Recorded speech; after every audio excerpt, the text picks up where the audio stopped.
Olá, amigos do Logos Apologética, tudo bem? Aqui é o Emerson e nesse vídeo, eu vou dar aí uma resposta, ao professor Babino, que fez um vídeo aqui chamado Novo Testamento não tem nada de revelado por Deus, tudo questões humanas. Tá bom, pessoal? Então eu vou dar minha resposta a esse vídeo, eu acho importante porque realmente eu vi algumas informações incorretas que eu acho importante elucidar, dar uma resposta sobre isso, tá bom, pessoal? Desde já peço para que vocês curtam este vídeo, tá bom, pessoal? Dê uma força no meu canal aí, inscrevam-se no meu canal e divulguem, tá, pessoal? Então, o Babino aqui fez um vídeo, tem um vídeo mais longo lá no canal dele, que ele falou também essa mesma alegação de que Constantino teve a ver com a formação do cânon bíblico, tá certo, pessoal? Essa mesma ligação, então, nós vamos ver aqui,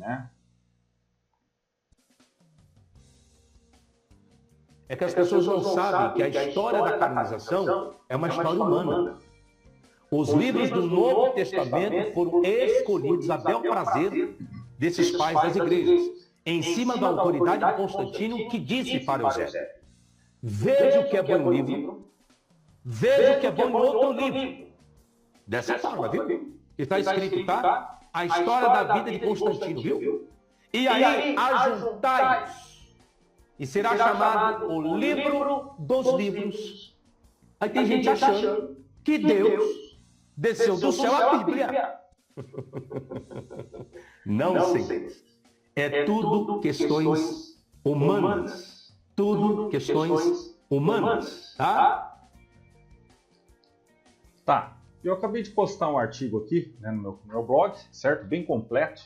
Eu peço para que vocês vejam também, certo? Acessem o meu blog aqui, o blog do logosapologética.com, e vocês podem ver um artigo bem aprofundado. Eu vou falar sobre esse artigo que nós vamos dissertar sobre isso, e eu quero ver o comentário de vocês aí também, tá bom, pessoal? Porque é muito importante isso aqui.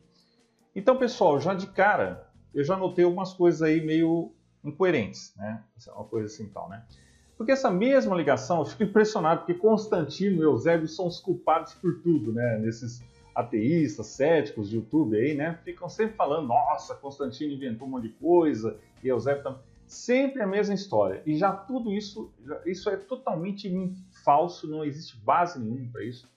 Sabe, isso aí já vimos falar sobre isso, tá bom, pessoal? Não tem isso.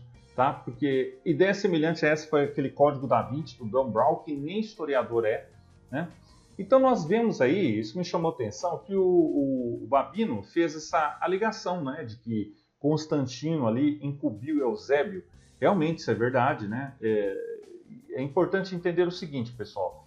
Creio que o Babino fala aqui é um público que não conhece a formação do cânon. Eu não vou aqui dissertar, esse vídeo não vai ser profundo sobre a formação do cânon, principalmente aqui em questão do Novo Testamento, tá bom, pessoal? Mas é uma questão mais aprofundada, não é tão simples assim, porque realmente eu concordo com ele em algumas partes, mas em outras discordo, tá? Principalmente da forma como falo. Porque principalmente é o seguinte, muita gente, principalmente evangélicos, algumas pessoas não sabem como é a formação do cânon. Realmente, algumas pessoas pensam que a Bíblia desceu já completa ali, formada, no caso ali, como zíper e tal. Não é bem assim, pessoal? Nós vemos que a igreja ficou sem o Novo Testamento formado, não sem eles, eu quero dizer, sem o cânon fechado. Nós vamos ver sobre isso, não é bem essa. É aí que eu discordo do amigo aqui, porque ele fala foi uma coisa puramente humana. Eu discordo. Nós vamos ver que a igreja, que pelo auxílio do Espírito Santo, que fez isso. Então nós vemos que não é bem assim, conforme o amigo diz aqui e alega. Tá? E é nisso que discordamos, porque a formação do cânon, enquanto os céticos veem como uma coisa puramente arbitrária, puramente humana, política, nós não vemos assim, nós vemos como a igreja orientada pelo Espírito Santo. Nós vamos falar sobre isso, tá? Mas é nisso que eu discordo, tá? Principalmente alguns grupos aí, já falamos dos evangélicos, não sabem como foi feita a formação do cânon, E aí, nesse ponto, concordo com ele, certo? Então, assim, nós vemos que durante 300 anos a igreja não teve o cânon fechado. Não que não teve os escritos, os livros ali. Já tinha por 300 anos, sim. Mas a igreja começou principalmente oral, a tradição. Os judeus tinham uma tradição oral muito forte. né, questão de memória, de memorizar a escritura, já falamos sobre isso. Não é como hoje, né, que as pessoas têm memória, às vezes esses ateístas de YouTube não sabem nem o que comeram ontem. Não, eles tinham uma memória extremamente poderosa, nesse sentido fotográfica, bíblica, né? Então, eles valorizavam muito isso. Antes, a oral veio antes da escrita. Então, obviamente que a pregação ali, tudo. É claro que os escritos do Novo Testamento são do primeiro século. Só que foi gradualmente espalhando conforme... O que eu discordo desses ateístas aí é essa visão puramente materialista, puramente cética. Ah, não, foi por interesses políticos, foi por interesse, não sei o que, não. Enquanto nós vemos que foi por um movimento do Espírito Santo, um movimento da igreja, com expansão, né? Esses céticos vêm tudo por uma visão naturalista, cientificista, né? Então nós vamos ver aqui, principalmente essa ligação dele aqui sobre Constantino e 50 Bíblias, 50 cópias de Bíblias, né, pessoal? Então aqui estamos aqui no artigo, tá? Porque essa é a alegação dele, né? Que o imperador Constantino desempenhou um papel significativo no estabelecimento do cristianismo como religião dominante do Império Romano e seu reconhecimento oficial do Novo Testamento como escrituras sagradas. Sim, mas ele não teve papel na formação do cânon. Nós já vamos ver isso já. Constantino instruiu Eusébio, isso é o que o Babino alega, né? A compilar um conjunto uniforme de 9 escrituras baseadas em textos religiosos primários, levando à criação do Novo Testamento como conhecemos hoje. O processo não foi divino, isso é o que ele alega, mas sim um esforço humano para criar uma versão portátil simplificada da Bíblia para uso generalizado. Nós vamos ver como isso aqui, pessoal, tem algumas falhas, tá? E eu vou mencionar aqui, tá? Peço para que vocês, pessoal, adquiram, comprem esse livro aqui pelo meu link, tá bom? Aqui na Amazon, pelo link do blog. Não vão comprar lá na loja da Amazon direto ou no Google, não. Esse aqui eu recomendo, pessoal. História Ilustrada do Cristianismo, do Justo Gonzalez. Inclusive aqui vocês podem, clicando aqui, vocês podem ter um preview aqui dessa coleção. É uma das melhores da história do cristianismo, pessoal. Extremamente pesquisada, extremamente baseada na história, tá bom, pessoal? O historiador Justo Gonzalez eu tenho. É muito bom mesmo. Eu recomendo. Tudo que vocês comprarem aqui pelo meu blog, vocês assim patrocinam o meu trabalho e assim me incentivam a trazer mais vídeos aí, respostas também, vídeos. Vocês deixam nos comentários quais são as suas dúvidas, que vídeos vocês mais querem ver. Tá bom, pessoal? Então vamos ver aqui a alegação do Babino sobre a formação do Novo Testamento e o papel do imperador Constantino e Eusébio pode ser refutada com base em várias considerações históricas e teológicas. Vamos abordar os principais pontos levantados por Babino e apresentar uma refutação fundamentada. Desde já quero dizer o seguinte, pessoal, o Concílio de Nicéia não teve nada a ver com a formação do cânon, tá bom, pessoal? Então é importante entender a formação do cânon aqui, porque os 27 livros do Novo Testamento são iguais para a Bíblia católica e evangélica, protestante. São os mesmos 27 livros. Isso não há discussão. E nós não estamos falando aqui sobre a questão do cânon, da Bíblia católica. Estamos falando sobre o Novo Testamento, que é o que o amigo aqui, Babino, fala, né? É essa ligação. Tenta de toda forma dizer que Constantino e Eusébio tiveram ali a formação. Será mesmo? Será que foi tudo isso mesmo? Então, eu estou falando isso para as pessoas que não sabem a formação do cânon bíblico, né? Que realmente algumas pessoas acham que a Bíblia caiu do céu prontinha, que veio ali tudo ali. Ah, não, foi facinho, facinho. Pessoal, é importante estudar sim, pessoal. É importante. Nesse ponto concordo. É importante estudar, pessoal. Não ficar só com uma visão espiritualizada. É importante estudar para o fundamento bíblico. Tá bom, pessoal? Então aqui nós recomendamos o Conheça Sua Bíblia de capa a capa, que é interdenominacional. Está aqui também na descrição. Tudo que vocês verem aqui, eu recomendo, tá bom? É de alta qualidade, tá bom, pessoal? O Conheça Sua Bíblia, acesso vitalício por tempo limitado, hein? Então vocês podem ver o link exclusivo aqui na descrição, nos comentários. Se você olhar com atenção, algo muito importante faltando na carta. Carta que é essa aqui, eu não preciso mencionar, tem lá no que Eusébio mencionou sobre essa carta que está na vida de Constantino, né? Aparentemente, nunca ocorreu ao imperador instruir Eusébio sobre quais livros incluir nas Bíblias. E nunca ocorreu a Eusébio sequer perguntar. Só há uma interpretação plausível desses silêncios ensurdecedores. O Estatuto do Cânone Cristão foi implicitamente entendido. Olha só que importante essa informação, pessoal, tá? Você pode imaginar um mundo em que haja uma controvérsia acalorada sobre o número de livros do Novo Testamento, recebendo um pedido do imperador do mundo conhecido por cópias da Bíblia, e não esclarecendo o que ele queria nelas, nem eu posso, tá? Então você pode imaginar. Então aqui está a questão, tá? Que esses amigos aí não entendem, tá? Porque vejo que muitas pessoas dão visualização a esses vídeos aí, de céticos ateus, mas não vão procurar pesquisar outras fontes, não vão pesquisar outros escritos. Tá bom? Só ficam no vídeo, porque muita gente tem preguiça de ler, tem preguiça de pesquisar, então vão em vídeos. Só que vídeos, pessoal, aceita qualquer coisa, sem ali muita pesquisa. O que demonstra a verdade são as pesquisas, são as fontes, a bibliografia, as notas, isso sim, tá bom, pessoal? Então aqui tem outro livro que eu recomendo, que é o Cânon das Escrituras, do F.F. Bruce. Tá bem? De novo aqui vocês podem ver o link aqui no blog do Logos, tá bom, pessoal? Isso porque não houve polêmica acalorada. Qualquer confusão, né, que existisse sobre a questão estava, obviamente, tão estabelecida na mente do público que Constantino não sentiu necessidade de especificar e Eusébio não sentiu necessidade de perguntar. Além disso, eu sugeriria que para esse nível de compreensão implícita, a questão deve ter sido resolvida há muito tempo.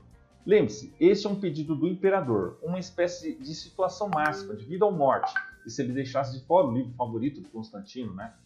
Pessoalmente, eu interpretaria isso como significando que a questão do cânon não pode ter sido um assunto vivo na memória viva de Eusébio. Claro, ele estava ciente dos livros controversos, mas se ele tivesse vivido um período de debate calorado sobre isso, não me parece que houvesse de dúvida de que ele teria feito a devida diligência e perguntado. Tá, então vocês vejam que não é bem simples assim como um amigo alega ali, né? Que é fácil. O que eu vejo esses vídeos de títulos pomposos para criar polêmica, né, pessoal? Que o pessoal gosta de vídeo polêmica, né? Sempre pondo dúvidas sobre a Bíblia, a formação da Bíblia, essas coisas, né? Ah, aquela lá, né? E a Shira, esposa de Abé. Ah, Deus tinha uma esposa. Isso chama mais atenção do que se eu fizer um vídeo aqui falando que palavras de Jesus, mensagem de Jesus. É incrível, né, pessoal? O pessoal gosta mais de polêmica, mentira, coisas infundadas do que a verdade, às vezes. Então, é preciso tomar cuidado com isso, pessoal. Tá? Assim, a grande controvérsia canônica, longe de ser sido resolvida de forma autoritária no século IV por Constantino, naquela época nem sequer era controversa. Tá? Então, vocês vejam que Constantino não teve nada a ver com a formação do cânon. Ele realmente deu apoio à igreja, mas isso não significa que ele teve um papel, ele e Eusébio ali, isolado, definitivo. Vamos ver sobre isso. Cerca de 75 anos antes do Concílio de Nicéia, o pai da igreja, né, Orígenes, o pai da igreja Orígenes de Alexandria, fez uma lista de 26 livros, e o 27º ele menciona em outras partes de seus escritos. Então vocês vão ver lá no artigo aqui, ó, vocês podem ver aqui quais são as primeiras listas dos livros do Novo Testamento, tá? Mostrando que a maioria, se não todos, dos livros do Novo Testamento eram conhecidos como uma coleção antes mesmo de Constantino nascer. Olha só que interessante, pessoal. Então aqui tem uma citação do estudioso aqui, né? Ó. Sabemos, por exemplo, que Irineu da Ásia Menor, cerca de 180 depois de Cristo, aqui, né? Aceitou plenamente 25 dos 27 livros do Novo Testamento. Ou seja, pessoal, é muito grande. Agora, se fosse só 5, mas é quase totalmente a aceitação dos livros autoritários do Novo Testamento já estava. E uma coisa que os amigos aí não falam, né? Por isso que o Piranda lá, o Tonho Piranda, né? Os desinformados lá alegam que o Novo Testamento foi escrito no século II, no século II em diante, para exatamente tirar essas evidências autoritárias de quê? Que nós vamos ver quais uma das características para um livro ser aprovado no cânon, que ele foi escrito pelos apóstolos, todos no século I, e que ele tivesse ampla aceitação nas igrejas. Ora, por isso que os outros evangelhos lá, que o Babino e os outros são do século II, Nag Hammadi, Evangelho de Tomé, não foram aceitos no cânon depois. Por quê? Passaram esse filtro. É óbvio que eles estavam espalhados, tinham muitos evangelhos. Todos nós sabemos disso. Não há segredo nenhum nisso. Não há oculto nisso. A questão é que esses outros escritos não são do século I, não são ali de dentro das evidências. Porque, de novo, eu vou jogar essa torta na cara do Piranda dos outros. Porque eles não criam coragem, fazem essas mesmas críticas aos outros livros da Antiguidade, né? Heródoto, Alexandre o Grande. Porque eles não fazem essa mesma análise aos outros, né? Mas, né, aceitou plenamente, mas talvez não tivesse conhecimento de terceiro João. Sabemos que Tertuliano do norte da África aceitou plenamente 24 dos 27 livros, mas pode não ter conhecimento de segundo ou terceiro João ou de Judas. Sabemos que Orígenes de Alexandria e Eusébio da Palestina aceitaram plenamente todos os 27 livros do Novo Testamento. Então é importante uma palavra aqui, pessoal. A igreja não escolheu, a igreja discerniu os livros. É importante entender isso, tá? Não é que escolheu ali, esse que um amigo aqui fala, né? Politicamente. Não foi esse. A afirmação mais antiga conhecida de que Constantino, olha só, guardem essa informação, criou o cânone. O cânon remonta a um texto bizantino de cerca de 887 depois de Cristo, chamado Sinódico de Vetus. Tá? Há uma série de afirmações do Vetus Sinódico que não são atestadas em documentos mais antigos. Então parece que o autor adicionou um embelezamento significativo quando estava escrevendo o livro. Ó. O Divino e Sagrado Primeiro Concílio Ecumênico de 318, pais inspirados por Deus, foi convocado em Nicéia, metrópole da província da Bitínia. Tá? Alguns falam isso, não é o caso aqui do amigo, mas alguns falam isso, tá? Que os livros canônicos e apócrifos distinguem isso da seguinte maneira. Na casa de Deus, os livros foram colocados junto ao altar sagrado. Depois, o concílio pediu ao Senhor em oração que as obras inspiradas fossem encontradas em cima, e como de fato aconteceu, e as espúrias embaixo. Isso aqui, pessoal, é uma lenda. Tá? Esse aqui não é o que o amigo fala, mas tem a ver, vocês vão ver. Esta parece ser a fonte de afirmação de que Constantino criou o cânon, mas o Sinódico de Vetus foi escrito mais de 500 anos depois do concílio. Se os ateus podem confiar nessa afirmação, porque tem ateus que citam isso, né? Num livro escrito 500 anos depois do concílio, por que não confiam nos livros do Novo Testamento, escritos menos de 50 anos depois dos acontecimentos escritos por testemunhas oculares? Tá? Então eu prefiro muito mais confiar nos escritos do Novo Testamento, nos evangelhos e nos pais da igreja, do que em youtubers, né, que ninguém conhece e tal, que são de recentes. Tal, né? Na história eclesiástica, Eusébio classifica os livros do Novo Testamento em 3 categorias: reconhecidos, disputados e heréticos. Isto mostra que ele estava registrando, não que ele inventou isso, tá? O atestado de aceitação dos livros nas igrejas de sua época, e não decidindo autonomamente quais livros deveriam ser incluídos. Então, pessoal, sim, realmente, a igreja, nós vamos ver lá, o Concílio de Roma definiu, 382, discerniu o cânon, mas já estavam esses livros já autorizados antes. Eles só precisavam ser definidos ali, filtrados desses outros livros espúrios, mas não que foram escritos por politicagem, por questões puramente humanas. É nesse ponto que eu discordo aí, tá? Alegação número 1. O processo de formação do Novo Testamento foi arbitrário e não divino. É aí que eu discordo do amigo, né? Porque, ó, o processo de formação do Novo Testamento começou muito antes de Constantino e foi gradual, né? Os primeiros cristãos usavam textos que consideravam autoritativos desde o século I. Vários escritos do Novo Testamento foram amplamente reconhecidos como inspirados e utilizados na liturgia e ensino cristão muito antes do Concílio de Nicéia. Então, para esses que pensam, né, que, por que o evangelho tal ali, apócrifo, não entrou? Eles não entraram, pessoal, porque eles mesmos se excluíram, tá? Porque eles eram autores desconhecidos, tinham muitos contos lendários, tá? Somente esse pessoal de teoria de conspiração que adora falar esse negócio que, tem ali oculto, a igreja escondeu o segredo, aí oculto nesses evangelhos, não sei o que fala. Não, pessoal. Esses evangelhos foram escritos depois, muito tempo depois dos eventos. Esses outros são interessantes para estudo? Sim. Tem importantes elementos? Sim. Mas não são autoritários, não são fidedignos no sentido de, ali no caso, porque tinham muitos ali. Então, obviamente que a questão dos evangelhos já estava decidida muito antes do Concílio de Nicéia e muito antes de Constantino, tá? Constantino apoiou, deu suporte para a divulgação da Bíblia, mas não teve formação do cânon, tá bom? Alegação número 2. Constantino influenciou decisivamente a formação do Novo Testamento. Embora Constantino tenha desenvolvido um papel importante na promoção do cristianismo, não há evidência de que ele tenha diretamente influenciado a seleção dos livros do Novo Testamento. O Concílio de Nicéia focou principalmente na questão ariana, e na formulação da doutrina da Trindade, não na canonicidade dos textos bíblicos. Então, aí que eu discordo do amigo, porque fica falando, o bispo ali falou, eu quero esse livro, eu quero outro, eu não quero, eu quero. Não foi assim. Porque esses livros do Novo Testamento que ficaram são exatamente os que são do primeiro século, muito dentro dos eventos. Tá?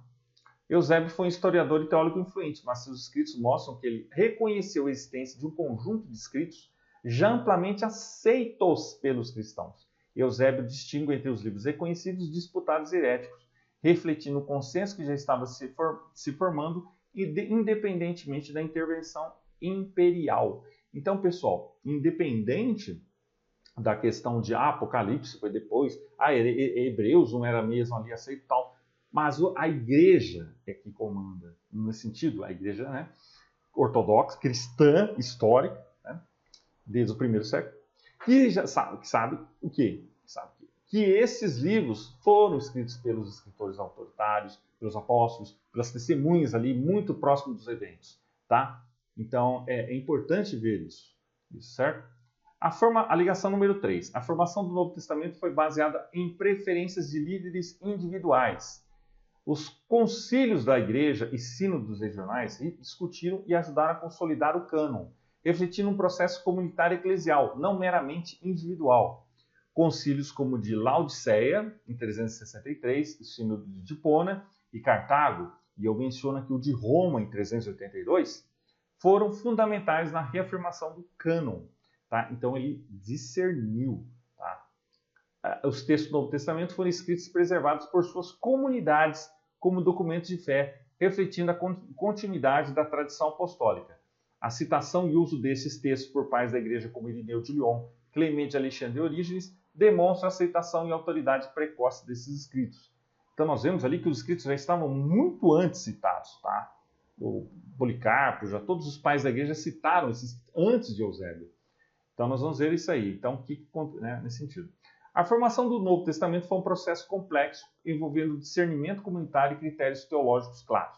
Embora Constantino tenha tido um papel significativo da história do cristianismo, a seleção dos textos canônicos foi guiada por princípios que buscavam preservar a autenticidade da fé cristã conforme transmitida pelos apóstolos e aceita pelas comunidades cristãs. A ideia de que o processo foi meramente arbitrário e politicamente motivado simplifica e distorce a história rica e multifacetada da canonicidade do Novo Testamento. Tá bom, pessoal? Então, é isso mesmo. Então, aqui, resumindo, tá? Se vocês querem saber mais, eu recomendo aqui o Cânon das Escrituras. Tudo que eu recomendo aqui para vocês é ótimo, tá bom, pessoal? Então, aqui nós vamos também para o artigo da Wikipédia, tá? Que fala sobre as 50 Bíblias de Constantino. E olha só que informação interessante aqui, pessoal. Sobre o cânon bíblico, tá? Que mesmo responde, ó. Especula-se que esta comissão pode ter fornecido motivação para o desenvolvimento das listas canônicas e que o Códex Sinaítico e o Códex Vaticano são possíveis exemplos sobreviventes dessas Bíblias. Aqui está a fonte, tá, pessoal? Se alguém quiser consultar, tá aqui, ó. Tá? Não é palpite, não, tá? Não há nenhuma evidência entre os registros do primeiro concílio de Nicéia de qualquer determinação sobre o cânon. Entretanto, Jerônimo, em seu prólogo a Judite, afirma que o livro de Judite foi considerado pelo concílio de Nicéia como tendo sido contado entre os livros, número das Sagradas Escrituras. Só que isso foi uma cita individual e isolada. Nós vamos ver sobre isso. Tá bom, pessoal? Então, nós vamos ver aqui, né? Temos mais aqui em português também. Né? Aqui está complementando. É fato, porém, que esta declaração não aparece nos registros do concílio. E é incerto se Jerônimo está se referindo à utilização do livro nas discussões do concílio. Tá bom, pessoal? Então, é importante que vocês pesquisem, tá? Vejam tudo isso aqui. Então,